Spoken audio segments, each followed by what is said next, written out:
Hello, boys and girls, ladies and gentlemen. It's another lovely edition of the Techpedition Podcast. And I'm here with my partner in crime, Mr. Clarence. How's it going, man? It's going pretty good, dude. Going pretty good. Glad to be back in the podcasting chair. How about you, man? How's it going? I can't complain, man. It's finally warming up, so.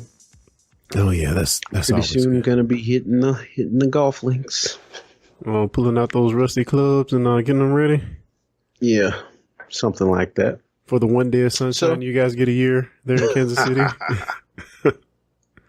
Hardy har. So for those of you who are new, or maybe not, since Mark's the only person watching, hey Mark, every week or when we feel like it, we talk about the best, hottest, newest tech stories and whatever else we feel like talking about. So let's get started. Yeah. Did you want to talk about anything first before we jump in, or? Not really. Captain Marvel came out recently, and I saw it. Dude, I have not seen it. How is it? I enjoyed it. The thing you have to realize, it's a origin story, so it's not going to be like the bombastic Marvel things we've seen in the past few years. It's sort of more Captain America, First Avenger than it is, the latest. Well, that's not good. Snapped in at all. But I thought it was really good. Like the second half of the movie is more akin to the movies we've been getting over the last few years, whereas the first part, of course, is the origin. So if you want to hear more about that, go to discussingcomics.com, where me and Kyle did a review of the movie. So check that out there, guys, if you're into it. Okay, one last question. How does the CG Samuel Jackson look weird? Well, you know what? He is CG'd, but I think people are over stipulating the CG part, because I saw behind the scenes and they're still using a lot of practical effects with it. So he has a wig on and he has a lot of makeup on. So even though some parts are probably CG'd, most of it is probably just practical, to be honest. Oh, wow. Okay. Yeah. Fair enough. Okay, then. So let's hop to it. You want to go first?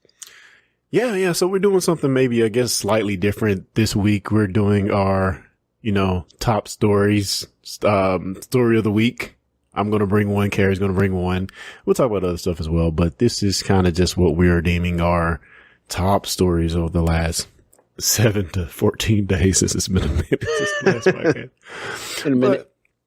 But I think my top story of the week, I don't know if you're into politics. I'm not really. I guess I have a listening ear to what's going on, but of course the upcoming candidates are starting to put their stake in the ground and try to establish their platforms going forward. So Elizabeth Warren is a Democratic candidate, and yeah, she has some big proposals, which I don't know how people are going to like this. She pledges breaking up the big tech companies. Dun, dun. Saying that they have too much power. Now, part of her criteria for this, if the company is making over $25 billion in revenue, and of course this affects companies like Facebook, Google, and Amazon. So I'll just read what The Verge has here. So I'm sorry, Engadget. Warren has two proposals to counter the influence of these huge tech companies. First would be designating large tech platforms as platform utilities. These companies would be prohibited from owning both the platform utility and any participation on the platform, Warren says in the Medium Post. Second, Warren proposes focusing on the reversal of tech mergers that she calls anti-competitive. The examples she provides are reversing Amazon's acquisitions of Whole Foods and Facebook's purchase of Instagram, among other things. These mergers and acquisitions, Warren posits, illegally undermine competition. So, in a nutshell, just a kind of layman's explanation, Amazon cannot have this big sprawling store that's the biggest store on the internet, and also have Amazon Basics, which they may place a little bit higher in the search results.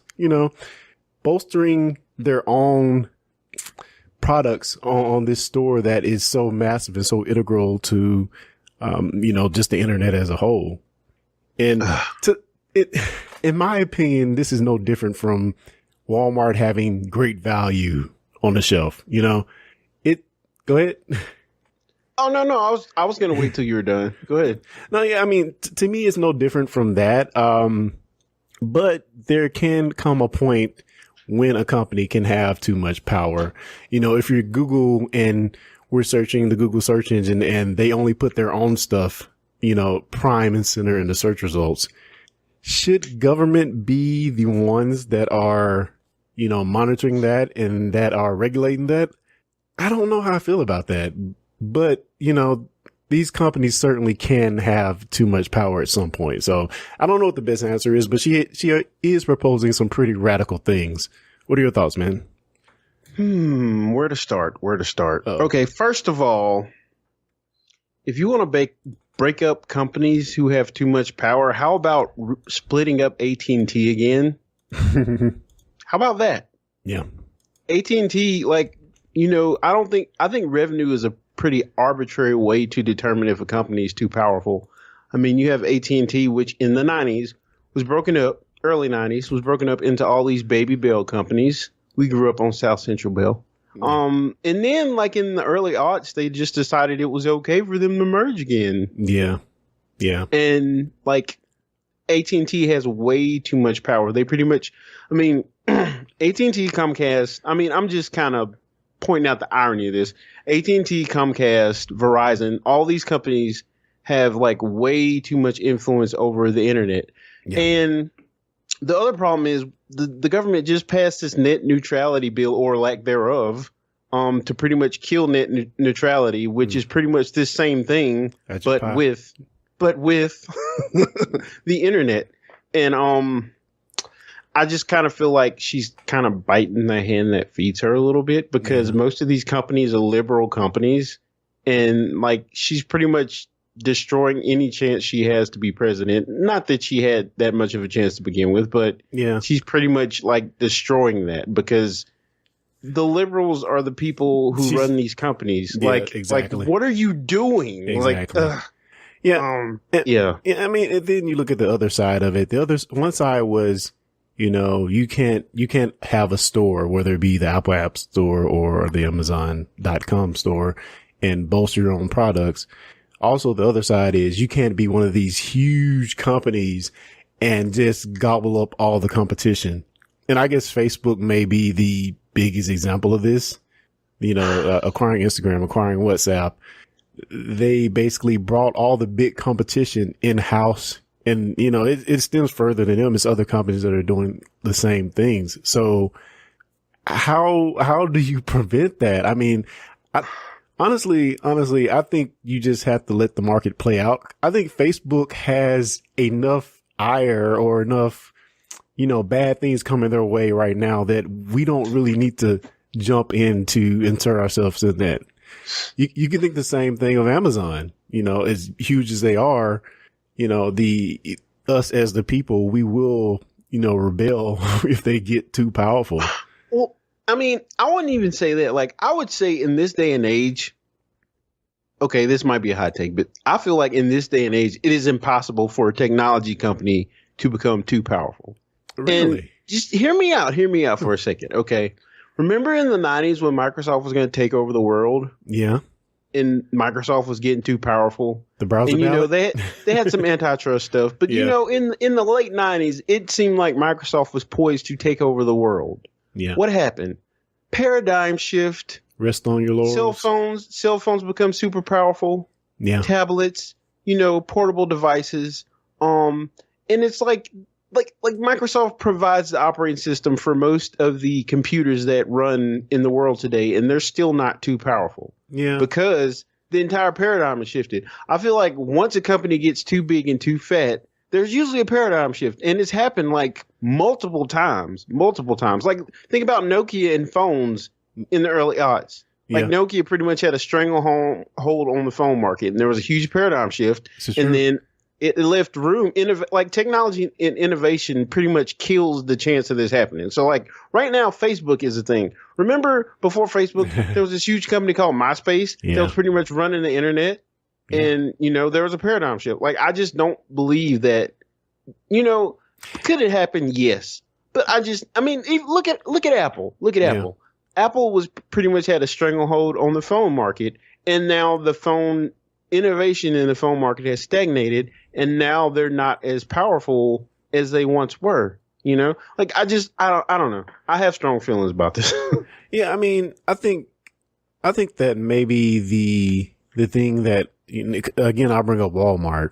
Prior to Amazon, Walmart was the biggie. Then the internet came along and Amazon came out of nowhere.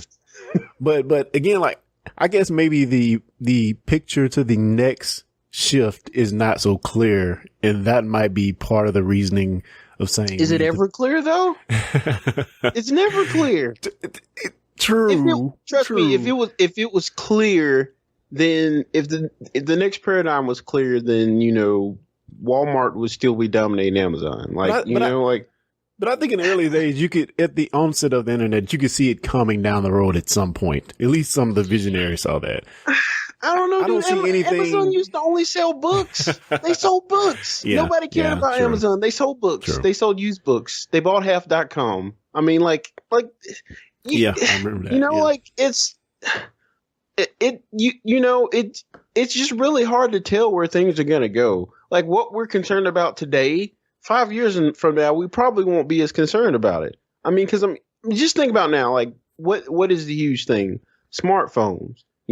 Like it's still pretty much the huge thing. Like most people access the internet through smartphones. IoT is growing. Internet of Things, smart devices, like that kind of stuff is growing. Wearables is growing. Yeah. VR is growing. Like who knows where we're going to be in 5 to 10 years? Like who knows? And there may be this unknown company, VirtualSoft, that may come up with something that changes the whole paradigm of VR and makes it not only better but cheaper, which is going to happen, and then VR will become mainstream. Like it just I don't know. Well, I mean, I just don't believe that Facebook is going to take over the world. I don't even believe Amazon is going to take over the world. Amazon's scary. I'll give you that. They're pretty scary. They're huge. Yeah. But I don't know. I mean, but look at all of the points of business they're in. They are the store. They are the infrastructure. They are selling their own branded products within their huge store, and they can prioritize that. So their hands are in so many parts of the business. At some point, you have to say, maybe it's too much. Maybe it's too much. Now, I'll give you this. If Amazon buys a Walmart, then we probably need to be like, okay, all right, it's time to dial it back a little bit. Well, I mean, it's just like people were saying, Apple should buy Tesla. Well, not Tesla. What was the company they were trying to get? Netflix. Yeah, Apple should buy Netflix. To me, that's like a huge conflict of interest because these companies are so big. They shouldn't be able to gobble up each other, man. I mean, it just gets to a certain point because, I mean, think about what Amazon is doing. I keep going back to Amazon, but it's like they're breaking in their brick and mortar now. It's like they're trying to get brick and mortar, and Walmart's trying to go online. Like our Walmart, you can get groceries delivered. Yeah. You can buy them on the internet and then drive up to the store and they'll put them in your car. Like they're both trying to like take over each other's space, and I just don't know. I don't know how that's going to resolve itself. Like. Well, and again, I think the thing that makes the tech companies so scary is their ability to do it so quickly. To shift so quickly, I guess is maybe the better thing. I'll give you that. But like, is that a bad thing? Shouldn't all companies be agile? I don't think it's bad. And willing, true. And I'm just playing devil's advocate. I know I'm kind of preaching to the choir, but like, why would you penalize a company from being able to shift and change and adapt? Whereas these old companies, think about the recording industry, the RIAA. Think about that. So. Yeah. In the early aughts, I keep going back to the early aughts. So in the early aughts, when Napster and all this other stuff was coming out, what were they trying to do? Were they trying to come to market and put out something better than Napster? No. Yeah. They were trying to legislate them out of like business. Like they didn't want to change. And like that's why the record industry for the most part is nothing like it was 20 years ago. Yeah, true. It's because they were unwilling to adapt. And I just feel like tech companies are more willing to adapt because technology is constantly evolving, Yeah. It is like, I don't know. I agree. Well, I mean, and again, like I think you made the best statement for a Democratic candidate to put that as the basis of her platform, where most of her constituents are probably, people who are into these things. Maybe not the best move, but I do think it's part of the what's the word?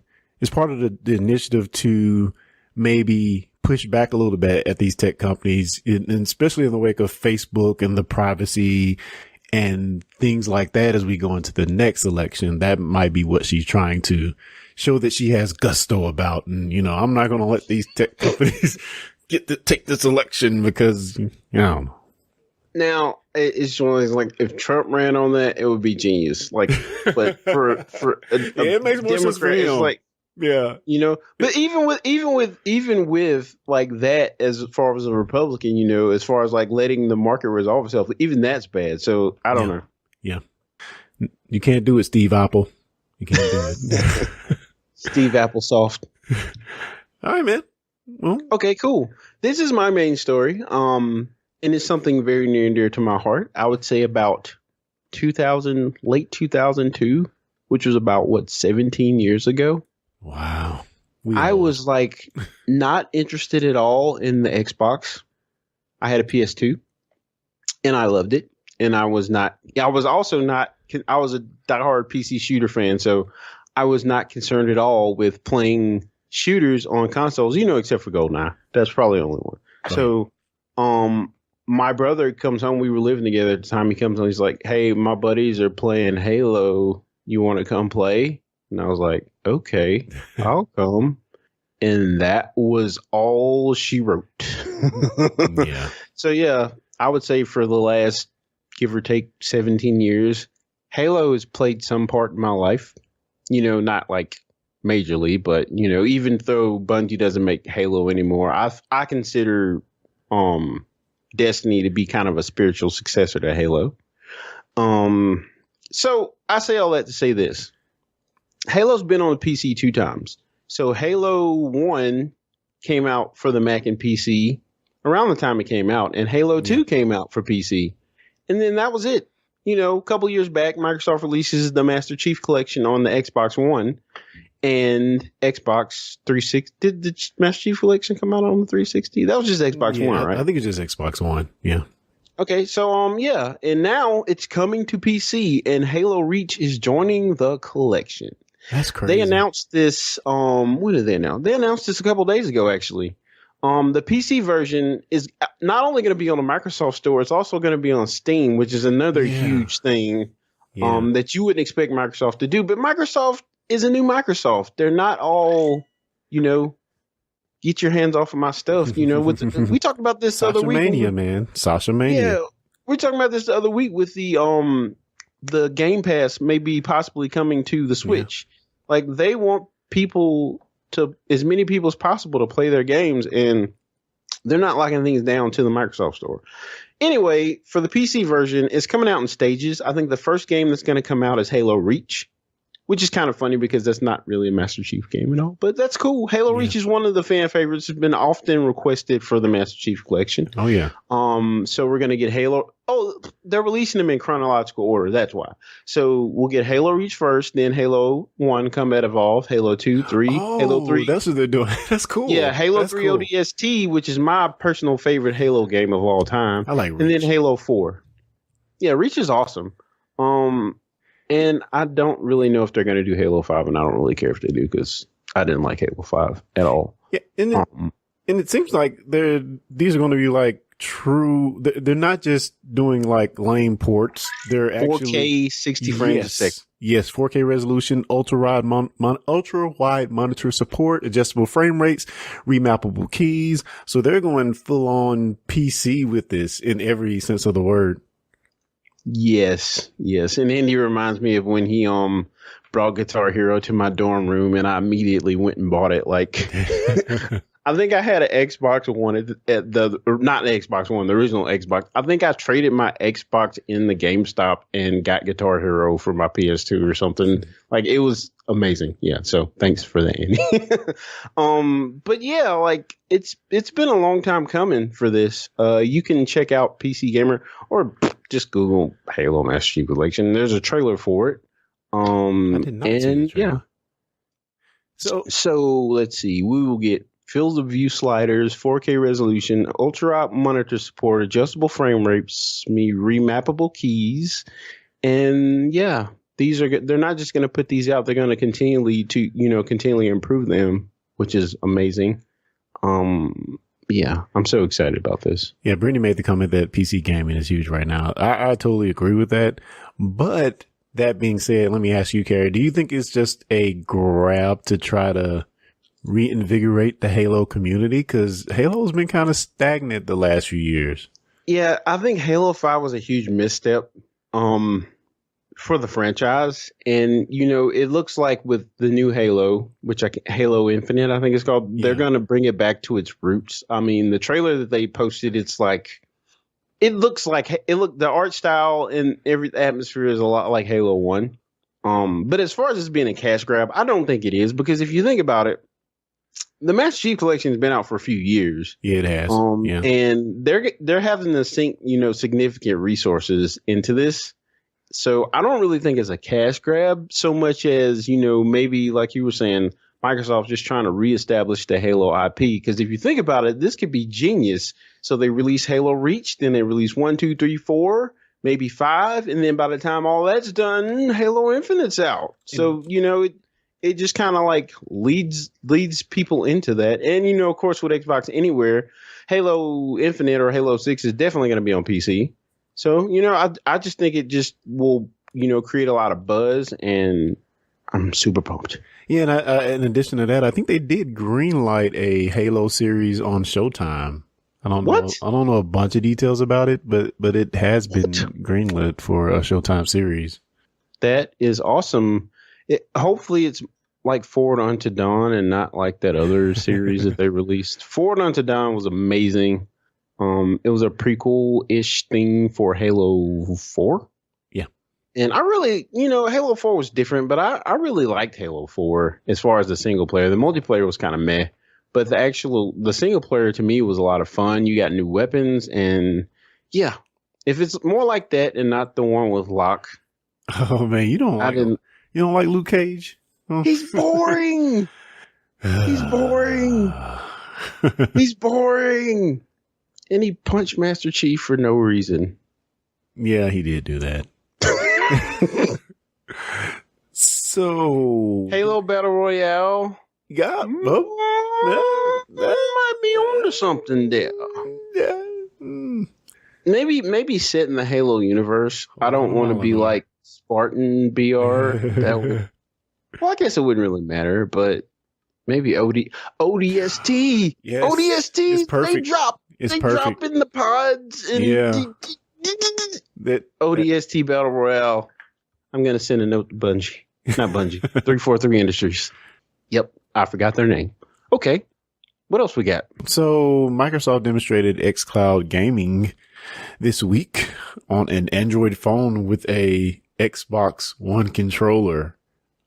Playing. What? I think they were playing. What's the racing game? Forza.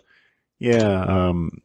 I don't know, man. I want to know what their play is, and I'm still just not sold on streaming yet. Maybe on the PC in your home, I can see it kind of taking off for somebody with not the greatest system. But I don't know if I can really get in my mind the whole mobile part of that, because to me, once you go to mobile, you immediately start to lose what makes a streaming game good, which is bandwidth. So yeah, I say for non-Twitch games, I think streaming is fine. I played the Odyssey. Was it Odyssey? Was that the one? Yeah, Assassin's Creed Odyssey. Yeah, I played a little of that, and it seemed fine. Yeah, I had fun with it. I played probably 10 hours of it streaming. So yeah, I remember playing Dead Space on Gaikai. And what happened to Gaikai? Sony bought them. That became PlayStation now. But I remember like back in the day playing that, and that was like 4 or 5 years ago. That was so long ago, man. Gaikai, was it on live? On live, yep. On live and Gaikai. Like, what happened to those guys? I mean, I know they got bought up by different companies, but I don't know what happened to On Live, but I know Sony bought Gaikai. But the funny thing is, like, even 5 years ago, 6 years ago, whenever it was, it felt like it was about to break at that time. But somehow it was just a fizzle. So that's what kind of scares me about this whole craze of XCloud, Google Cloud, and things like that are trying to, you know, take off right now. Cause I'm like, we already did this and it kind of went nowhere. Now, maybe the difference is going to be getting a app for this onto different consoles or, you know, onto different tablets. You know, we're kind of at a different space when you look at the pervasiveness of app stores and stuff like that than we were 6 years ago. It's, you know, it's in our consciousness now. So maybe it was just bad timing before. Yeah, possibly. And the internet's faster now. So for some of us. True. That's true. Yeah. While we're on this, I just was browsing around and I came up onto this Ars Technica article. They're saying that it's possible, you know, maybe this is one reason Microsoft beat them to the punch, that Google's going to announce a game console at Game Developers Conference. Oh, so GDC is next week. Yeah, all right. Yep. So hear me out. Okay, I'm going to pick and choose parts of this article. So normally Google's showing up at the Game Developers Conference isn't really a big deal. They're there every year.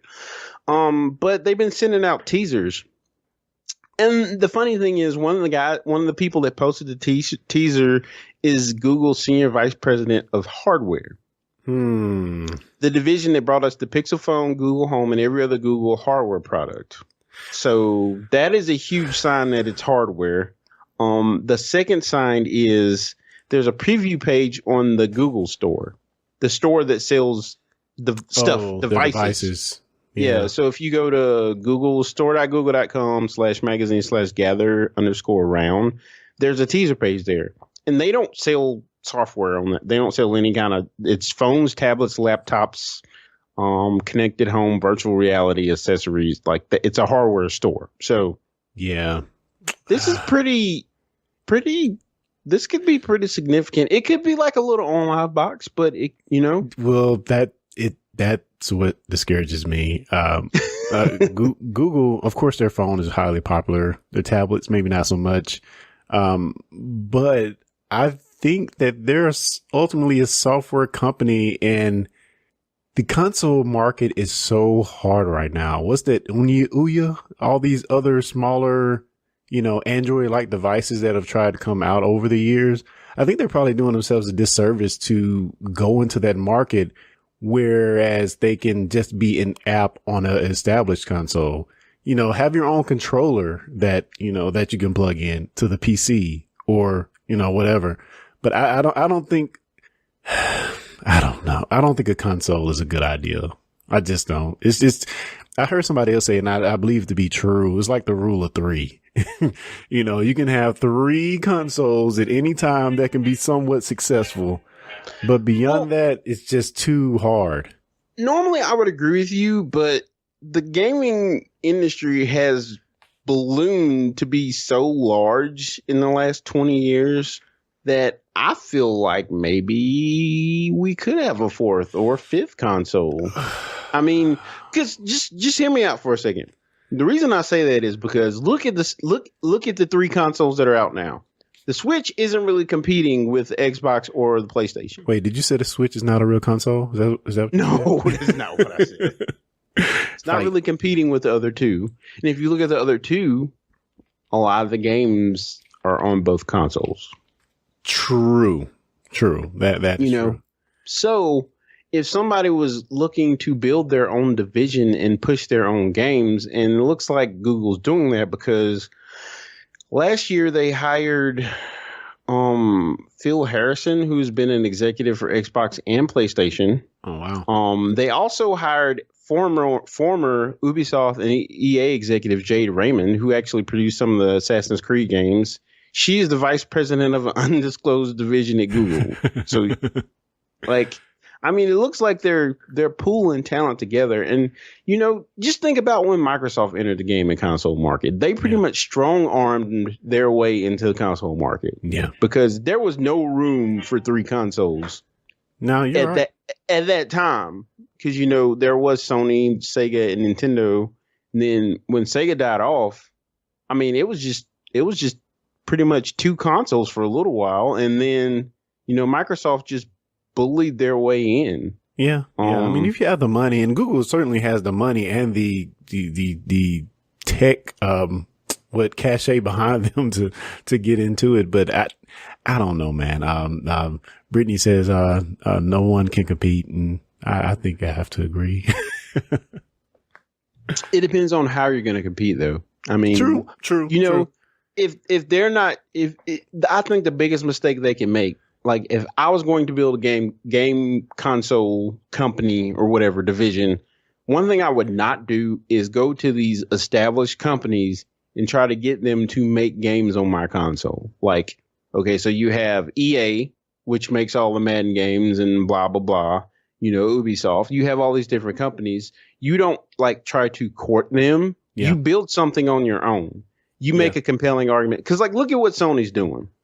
Like the reason to buy a PlayStation, there's so many good exclusive games for the PlayStation right now. Like even if EA decided they weren't going to make games for Sony anymore, they would be fine. Like they don't need EA. Like you have to kind of build something on your own, I feel like.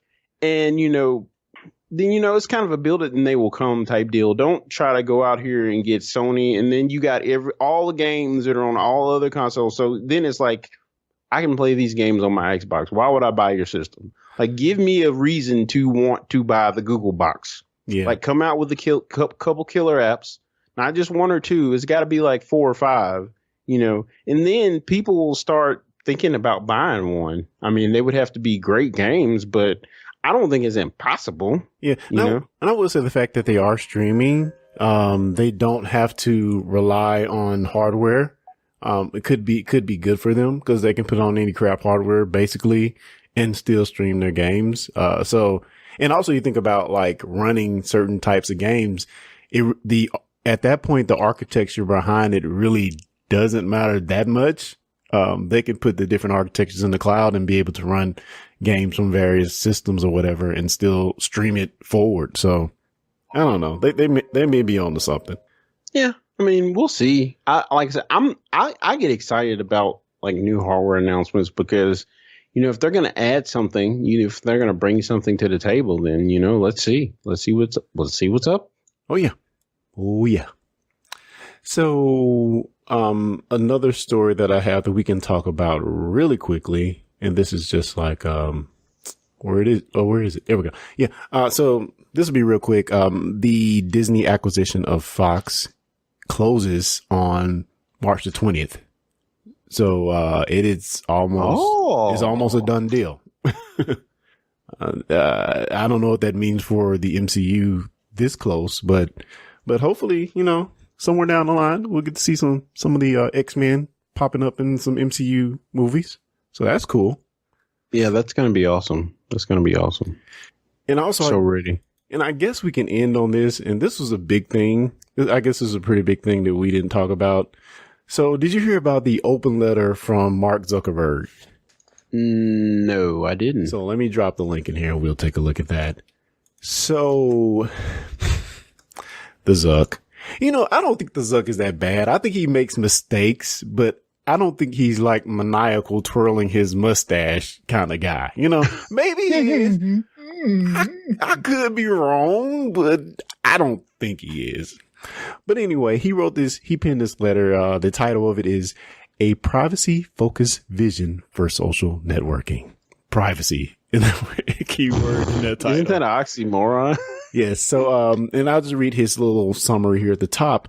My focus for the last couple of years has been understanding and addressing the biggest challenges facing Facebook. This means taking positions on important issues concerning the future of the internet. In this note, I'll outline our vision and principles around building a privacy-based messaging and social networking platform. There's a lot more to do here, and we're committed to working openly and consulting with experts across our society as we develop this. So what he's basically saying is, and he has some key points down here. I'll go down and read real quick, but he is saying that he wants to harden his social network, encrypted communications And he makes some more statements that I think are contradictory, because he's talking about, having more private, smaller communications between groups. But yet to me, Facebook is open on the face of it. You know what that sounds like to me? It sounds like them closing their API so third parties can't tap into their information. Maybe. That may be what he's... The only reason I say that is because if he truly wanted to make a secure social network, there's an easy way to do that. Give everybody a public key and a private key, and only your friends, only your friend, when you friend somebody, you give them a copy of your public key. Yeah. And then only people on your friends list will be able to see your stuff. Not companies, not third parties, like not even Facebook. Like if they really wanted to do it, but they're not going to do it. Well, is it Signal? One of those other encrypt apps, they do some hybrid of that where the Signal may be fully encrypted, but I know one of the others does a hybrid of that where the middle key is in the cloud somehow. Weirdness. But so some of his pillars that he outlined is private interactions. And I'll read through these really quick. People should have simple, intimate places where they have a clear control over who can communicate with them and confidence that no one else can see what they share. Doesn't sound like Facebook to me. Other one, encryption. Now this one makes sense. This is just like a no-brainer that they should be doing anyway. People's private communications should be secure, and encryption prevents anyone, including us, from seeing what people share on their services. So, that has huge implications for Facebook because their ability to read traffic, affects them greatly. It affects their advertising.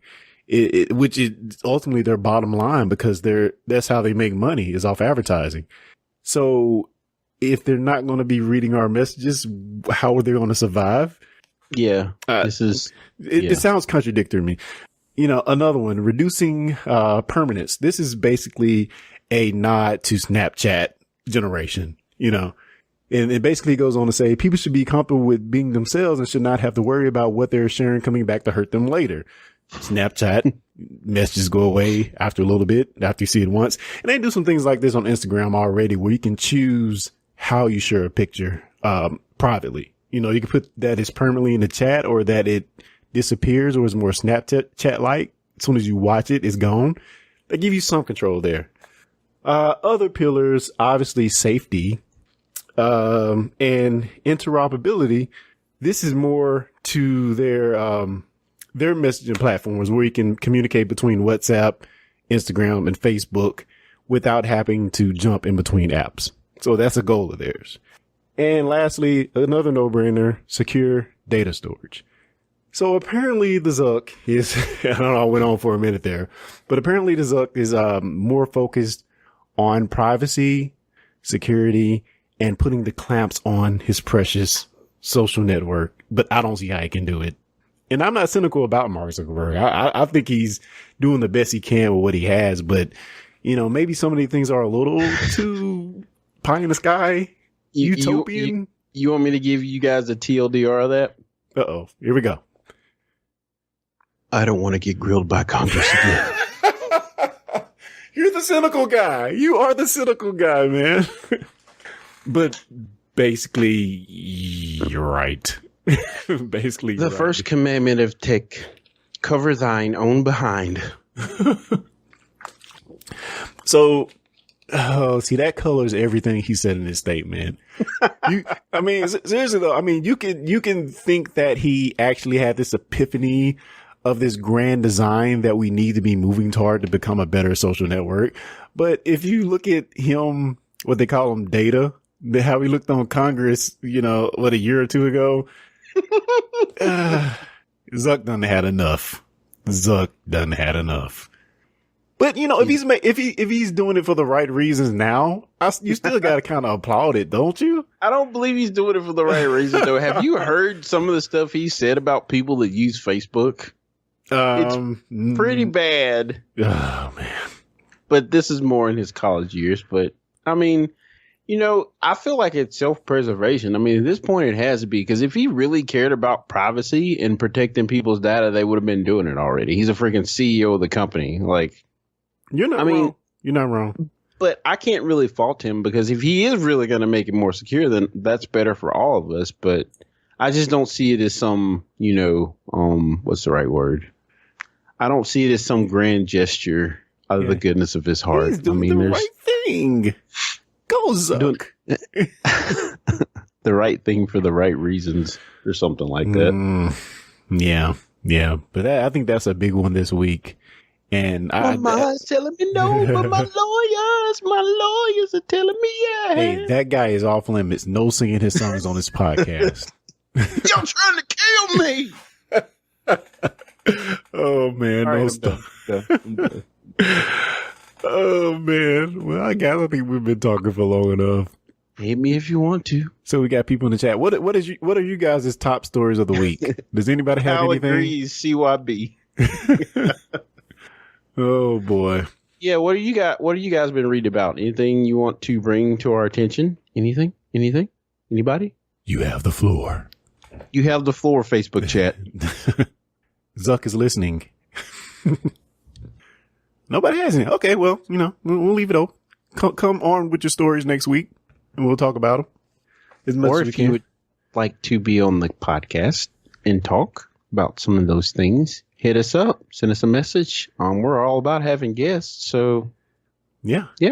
And you can do that by sending in emails at fans@techpedition.com or hitting us up here on Facebook or any other social medias, as it were. Cool. All right, then. We have board game news and LOL nothing. Very quick.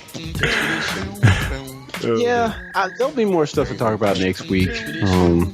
This is more of the music week. I know they do some tech stuff at South by Southwest, but it's mostly music, so. Yeah. Very Cool. quick. Well, thank you guys for joining. See you guys next week. Very quick. Expedition. Very quick. Expedition. Very quick. Expedition.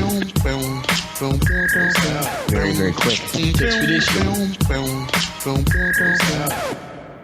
I can't beat that.